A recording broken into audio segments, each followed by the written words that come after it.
What's good? We got this was a recommendation out of nowhere on my Facebook.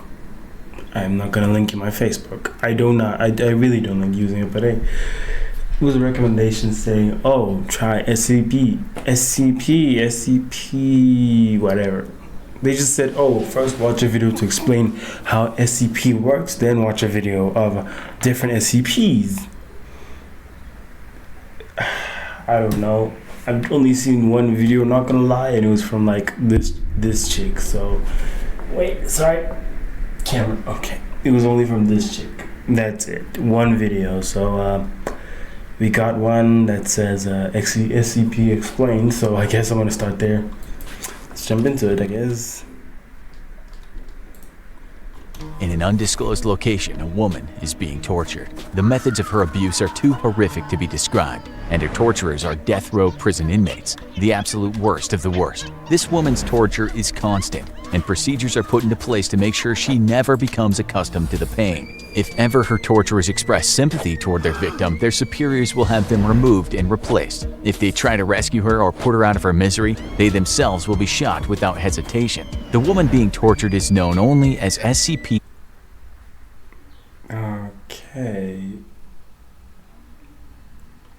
Okay, I guess this is one of the SCPs, I guess. 231-7, and worst of all, she's pregnant. The cause of her eternal torture? The SCP Foundation. And you'll be shocked to learn that when all is said and done, these are the good guys. Because if they ever stop their brutal treatment of SCP-231-7, a treatment codenamed Procedure 110... Okay, SCP-231. Should I have like a notebook? Should Eesh. Give me a minute. Like, bro, I don't like SCP-231, SCP-231, SCP. Okay, okay. I can use this one. Okay, let me just try and remember that SCP-231. Cool. Let's keep going. Montauk. She'll give birth to a creature that will destroy the world as we know it. This is just one of the many examples of the objects and entities under the watchful eyes of the SCP Foundation, a mysterious group that strives to achieve greater good by any means necessary, and we do mean any. What you're about to hear is above classified, and be warned, what is heard can never be unheard, unless of course the Foundation gets its hands on you. So what is the SCP Foundation? In the most basic sense, the group's mission statement is right there in the SCP acronym. Secure, contain, protect. SCP. Okay, Secure, nice. contain, protect. It's the task of the Foundation to, in their own words, contain anomalous objects, entities, and phenomena. Things that don't make sense, things that don't belong, things that simply don't fit in with our perception of reality, and some things that pose an existential threat to all human life. They refer to these contained anomalies as SCPs, each of which is accompanied by a number. This is a broad umbrella, as an SCP can range from benign or even actively helpful to downright apocalyptic if ever released. Much like the infamous Men in Black often reported by witnesses in connection with alien sightings, the Foundation works in secret to maintain a sense of normalcy at all costs, knowing the chaos it would cause if any of the anomalies they're harboring ever become public. Take for example SCP-500. To the untrained eye, the object is just an unassuming prescription pill bottle, the kind you'd see in medicine cabinets the world over. But the pills in this humble bottle are unlike any earthly medicine. They can cure quite literally anything, from cancer to a cold within 2 hours. But at the time of this writing, there are only 47 pills left, the power to cure all 47. And lock that up. Lock those pills up. Keep them locked up. The things that people do for them. Yo, look, even they're trying to tell us that there are people pay millions, billions, sacrifice nations for those type of pills. disease, a privilege denied to even the richest and most powerful in society, a veritable holy grail. Can you imagine the violence and horror that would break out in trying to obtain them if their existence ever became public? Basically immortality, basically. People will destroy each other for these. The SCP Foundation works in secret because the collective mind of society just couldn't handle the knowledge of what they're dealing with. They work with the approval of all world governments, effectively placing them above international law. Essentially, there is no human authority above the Foundation, because without the Foundation's work, there would be no humans left to govern. To understand the basic operations of this... What are you containing in these facilities? Because the first chick, she had a baby that could destroy the entire world. What the fudge? Okay, secure, contain, protect. So I guess They're trying to keep everything as neutral as possible, as normal. This is so interesting. A part of me really wants to believe this exists, but there'll be some stupid stuff. And a part of me is like, this doesn't exist. And a part of me is like, the government would definitely hide this from us. Because I feel like this is what used to start wars back in the day, before technology, before guns or what. I feel like this is what people used to destroy each other for. Sure.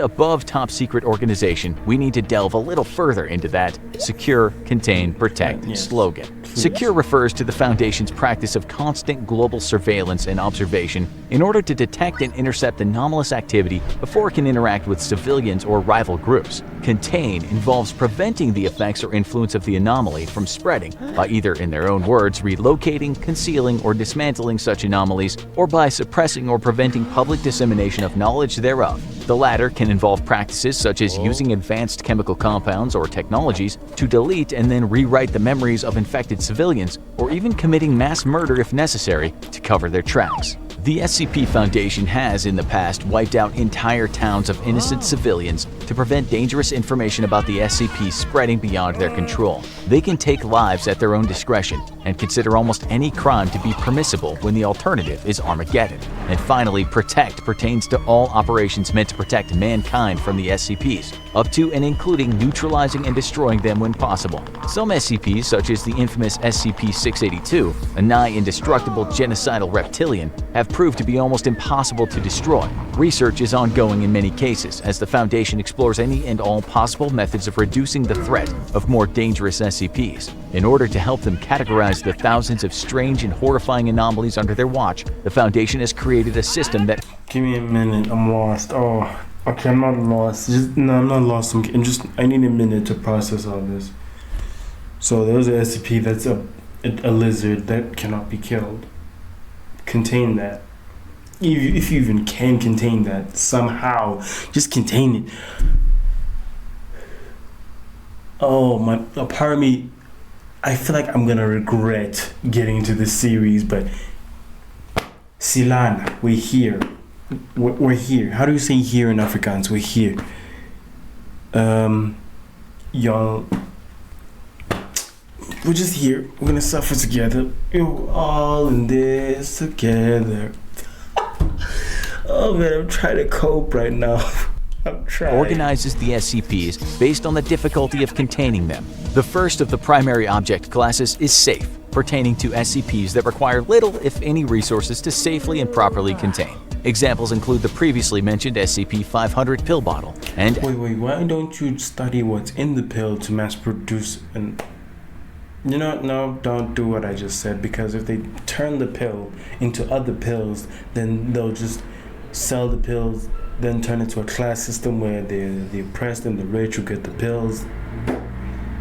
You get what I mean, you know? People are gonna get basically modern slavery. So yeah. SCP-999, a benevolent blob of gelatinous orange matter. SCP-999 has a playful, almost dog-like personality and causes feelings of happiness and euphoria SCP-999. Should I do that one next? I don't know. in whoever or whatever it touches. It's even been used by the Foundation as a pacification tool to reduce aggression in other SCPs. The second primary object class is Euclid, which refers So it's too safe. to any anomaly that requires more resources to contain completely or where containment isn't always reliable. This is the broadest SCP class, and the majority of sentient, sapient, or autonomous anomalies fall into this category. A Euclid SCP might be something as huge, sprawling, and bizarre as SCP-3008. This SCP appears to be a kind of anomalous pocket dimension hidden inside an IKEA superstore, which is not only significantly larger on the inside by approximately 10 kilometers, but also contains bizarre, faceless entities which can become hostile under the right conditions. A Euclid SCP can also be something as seemingly innocuous as SCP-294, which appears to the untrained eye to be a standard coffee vending machine.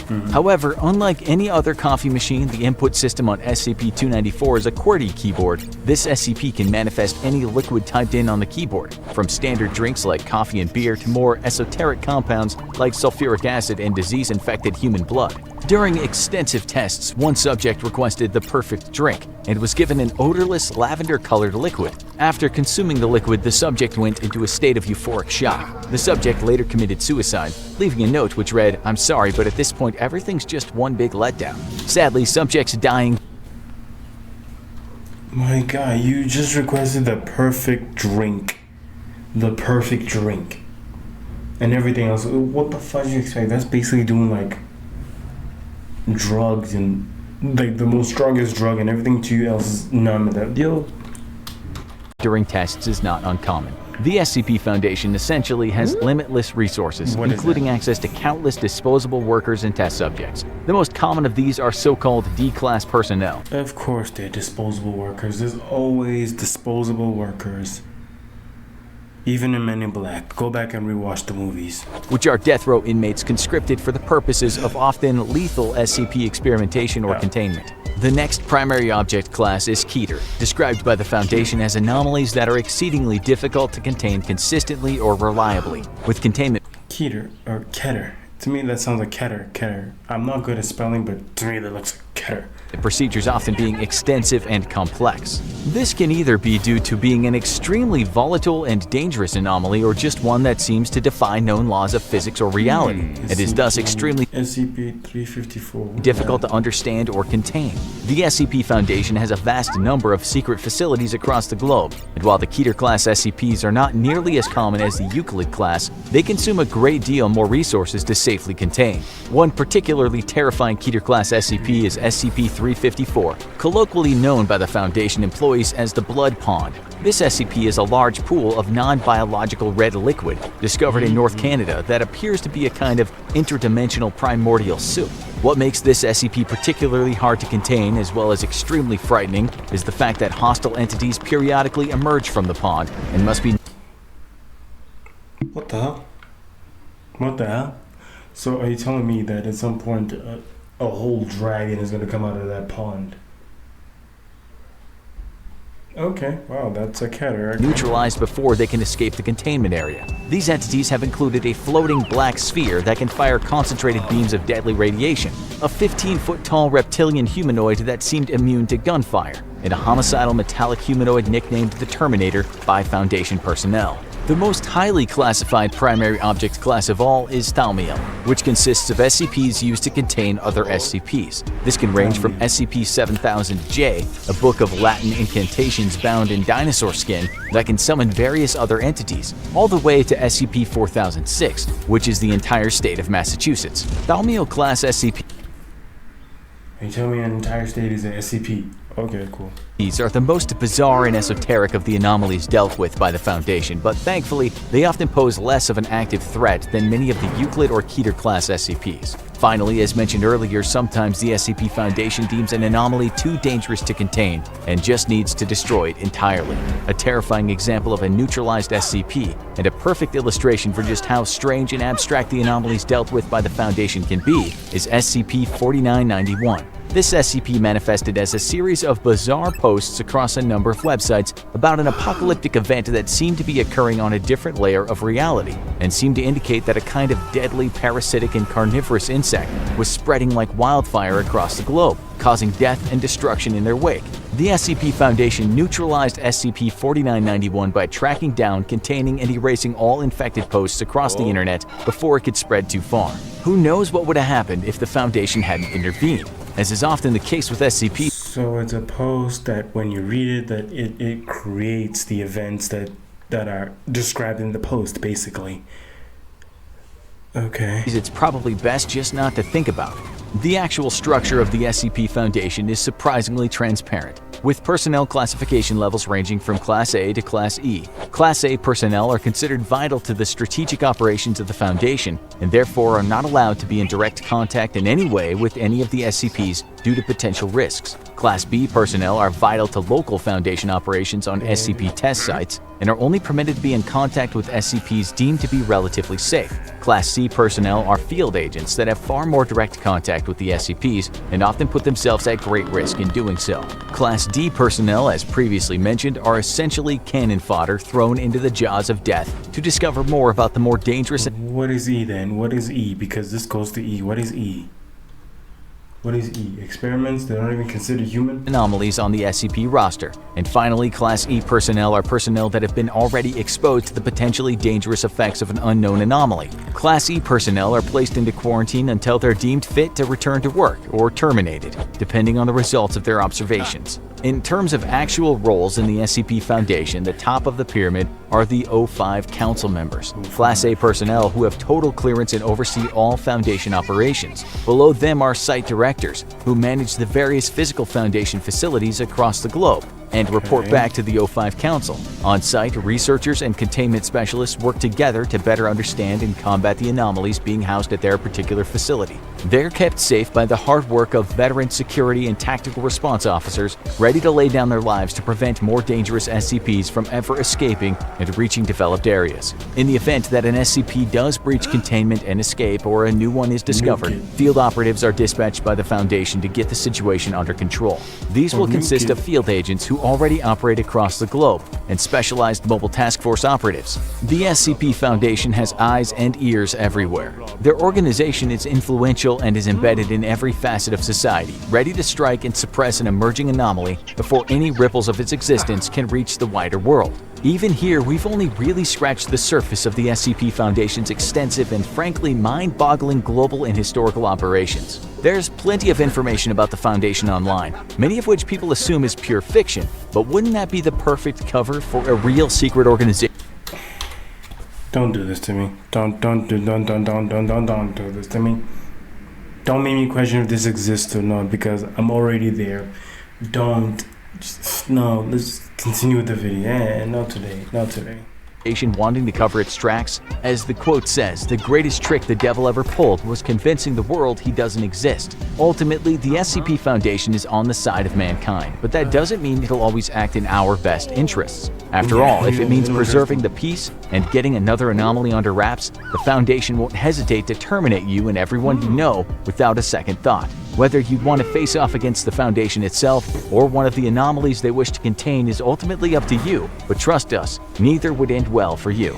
Oh, speaking of which, there's another SCP we forgot to mention that's quite literally unspeakable. SCP-2521 is a creature that's made entirely of strange black tendrils that envelop and smother the creature's prey. No written records of the creature exist outside of pictograms because it immediately attacks and consumes any information produced about it. This includes speech, as the creature will appear and consume anyone who— oh god, oh no, it's here, help me! Ah! Pay no mind to what you just witnessed. The infographic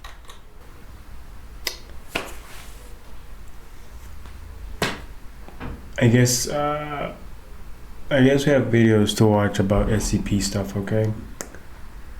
I feel like I'm in a rabbit hole. I'm just looking down a rabbit hole. I know when I jump in there, things are gonna happen to me. I'm gonna traumatize. Because when I found this video, I saw a lot of videos underneath about certain SCPs.